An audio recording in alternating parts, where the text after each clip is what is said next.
ঐক্যমত্য কমিশন আসলে রাজনৈতিক বিরোধের আলাপ আলোচনা করার বা রাজনৈতিক আলাপ আলোচনার জায়গা না, কিন্তু সাংবিধানিক প্রতিষ্ঠানগুলোতে নিয়োগের প্রক্রিয়া কি হবে সেই আলোচনার সময়টাতে বিএনপির প্রতিনিধিদের ওয়াকআউট করে যাওয়ার প্রেক্ষিতে কিছু কথা আমার বলতে হচ্ছে। সেটা আসলে জাতির কাছে খোলাসা করার জন্য যে আমরা আসলে কোন প্রেক্ষাপটে আজকে আমরা এখানে বসেছি। বাংলাদেশ রাষ্ট্র গত অর্ধ শতাব্দী ধরে যে ভঙ্গুর কাঠামোর মধ্য দিয়ে গিয়েছে, সেই কাঠামো থেকে বেরিয়ে এসে আমরা নতুন কাঠামো করতে চাই, এই কারণে আমরা এখানে বসেছি। আমাদের সাংবিধানিক প্রতিষ্ঠানগুলো, সংবিধিবদ্ধ প্রতিষ্ঠানগুলো, সেখানে যেভাবে দলীয় নিয়োগ হয়েছে, সেই দলীয় নিয়োগের কারণে আমাদের প্রতিষ্ঠানগুলো দলীয়করণ হয়ে গেছে। যদি আমরা দলীয় নিয়োগটা বন্ধ করে একটা নিরপেক্ষ নিয়োগের ব্যবস্থা করতে পারি, সেক্ষেত্রে আমাদের সাংবিধানিক প্রতিষ্ঠানগুলো রক্ষা পাবে, আমাদের সংবিধিবদ্ধ প্রতিষ্ঠানগুলো রক্ষা পাবে। আমরা সেই প্রেক্ষাপটে কিন্তু আজকে এখানে বসেছি। আলোচনা কিন্তু একটা বৃহত্তর জায়গা থেকে আমরা শুরু করেছিলাম। ঐক্যমত্য কমিশন জাতীয় সাংবিধানিক কমিশনের কথা, কাউন্সিলের কথা বলেছিল, এনসিসির প্রস্তাবনা দিয়েছিল। এনসিসির নামকরণ নানা কিছু বিষয় নিয়ে আপত্তির কারণে আমরা সেই জায়গা থেকে সরে এসেছি। সেখানে একটা সাংবিধানিক এবং সংবিধিবদ্ধ প্রতিষ্ঠানগুলোতে একটা নিয়োগ কমিটি করা হোক, এই প্রস্তাবনা করা হয়েছে। এবং সেখানে অনেকগুলো প্রতিষ্ঠান কিন্তু অলরেডি বাদ দেওয়া হয়েছে। সেখান থেকে তথ্য কমিশন বাদ গেছে, সেখান থেকে মানবাধিকার কমিশন বাদ গেছে, সেখানে আবার অ্যাটর্নি জেনারেল যে বিষয়টা সেটা তো আগেই বাদ গেছে, 3 বাহিনী প্রধান সেখান থেকে বাদ গেছে। অনেকগুলো প্রতিষ্ঠানকে কিন্তু এখান থেকে বাদ দেওয়া হয়েছে অলরেডি। কিন্তু সর্বশেষ যে কয়েকটা প্রতিষ্ঠান এর মধ্যে অন্তর্ভুক্ত ছিল, নির্বাচন কমিশন, তার ব্যাপারে আমরা ঐক্যমত্যে আসতে পেরেছি। এবং সেই কারণে আমরা সেই দিন বিএনপি সহ অন্য সকল দলকে আমরা ধন্যবাদ দিয়েছি।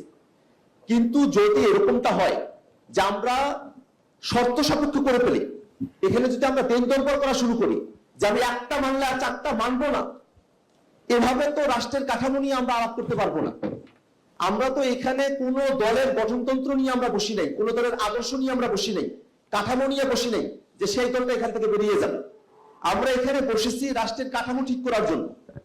আমরা অবশ্যই বিএনপির প্রতিনিধিরা যারা আছেন বা বিএনপির সমর্থকেরা যারা আছেন এবং গোটা জাতির কাছে আমরা বিষয়টা খোলাসা করতে চাই, বাংলাদেশের সাংবিধানিক প্রতিষ্ঠানগুলো, সংবিধিবদ্ধ প্রতিষ্ঠানগুলো, সেগুলো কি দলীয় নিয়োগ হবে না একটা নিরপেক্ষ নিয়োগ হবে? এই প্রশ্ন জাতির সামনে উত্থাপিত হলে গোটা জাতি একমত হবে যে নিয়োগগুলো অবশ্যই নিরপেক্ষভাবে হওয়া প্রয়োজন। এবং সেটাকে গ্যারান্টি করতে হলে, সেটাকে যদি আমরা একটা নিরাপত্তার জায়গায় নিয়ে আসতে চাই, তাহলে আমরা আলাদা বডি ফরমেশন করতে হবে। সেই বডি ফরমেশনের জায়গায় যদি কারো কোনো দ্বিমতের জায়গা থাকে, যে স্পিকারের জায়গায় অন্য কাউকে দিতে হবে, হুইপের জায়গায় আর কাউকে দিতে হবে, সেই আলাপগুলো হতে পারে এখানে। কিন্তু এই প্রতিষ্ঠানগুলোকে আমরা নিয়োগের জন্য আলাদা একটা অথরিটির কথা বলছি, যেটা নিরপেক্ষ হবে, যেখানে সরকারের প্রতিনিধি থাকবে, বিরোধী দলের প্রতিনিধি থাকবে, সকলের সম্মেলনে একটা নিরপেক্ষ বডির মধ্য দিয়ে নিয়োগগুলো হবে। সে আলাপটাতে আমরা অংশগ্রহণই করবো না। এটাকে জাতির কাছে আমাদের দায়বদ্ধতার জায়গা কি, সে ব্যাপারে একটা প্রশ্ন তৈরি করে। এবং একই সাথে আমরা এটা মনে করি যে আজকে এখানে আমরা হাউজে যে দলগুলো আছি, আমরা আসলে মোটা থেকে এখন যে দলগুলো আছে, আমি মনে করি আমরা সবাই আসলে এটা চাই যে এই প্রতিষ্ঠানগুলোতে নিরপেক্ষভাবে নিয়োগ হোক। যদি দুর্নীতি দমন কমিশন, সেখানে যদি দলীয় নিয়োগ হয়, এটা আপনারা সবাই জানেন, এই দুর্নীতি দমন কমিশন তারা সরকারে যারা থাকে তাদের তো জবাবদিহিতার আওতায় নিয়ে আসে না, বরং যারা বিরোধী দলে থাকছে তাদের বিরুদ্ধে মিথ্যা মিথ্যা মামলা দিয়ে তাদেরকে হয়রানি করছে দুর্নীতি দমন কমিশন। কিন্তু সেখানে যদি একটা নিরপেক্ষ নিয়োগ হয়, তাহলে তারা একটা দলের কাছে দায়বদ্ধ থাকবে না, তারা গোটা জাতির কাছে দায়বদ্ধ থাকবে। আমরা কি এমন সরকার ব্যবস্থা সামনে দেখতে চাই যেখানে সাংবিধানিক প্রতিষ্ঠানে যারা থাকবে, সংবিধিবদ্ধ প্রতিষ্ঠানে যারা নিয়োগপ্রাপ্ত হবে, তারা একটা দলের কাছে দায়বদ্ধ থাকবে? এক দলের কাছে দায়বদ্ধ থাকার সাংবিধানিক প্রতিষ্ঠান, এই সিস্টেম থেকে তো আমরা উতরে যেতে চাই। আমরা তো সামনের একটা নতুন বাংলাদেশ করতে চাই, যেটা ডায়ালগের মধ্য দিয়ে, পলিসি ডায়ালগের মধ্য দিয়ে সে বাংলাদেশটা আমরা গড়ব। সেই জায়গায় বিএনপির প্রতিনিধিরা এরও আগে নির্বাচন কমিশনের ব্যাপারে তাদের আপত্তির জায়গা ছিল, তারা সেই আপত্তিকে বাদ দিয়ে তারা নির্বাচন কমিশনের ব্যাপারে একমত হয়েছিলেন। আমরা তাদের কাছে অনুরোধ জানাবো জাতির স্বার্থে তারা যেন এই আলোচনায় পার্টিসিপেট করেন।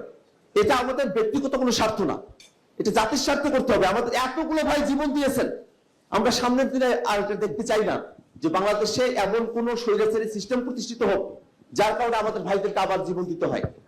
সরকারি কর্ম কমিশন তারা যেন নিরপেক্ষভাবে নিয়োগ করে দিতে পারে। বাংলাদেশে এর আগে এটা হয়েছে, যে দল ক্ষমতায় থেকেছে তারা তাদের মতো করে নিয়োগ দিয়েছে। এই সিস্টেম তো আমরা দেখতে চাই না।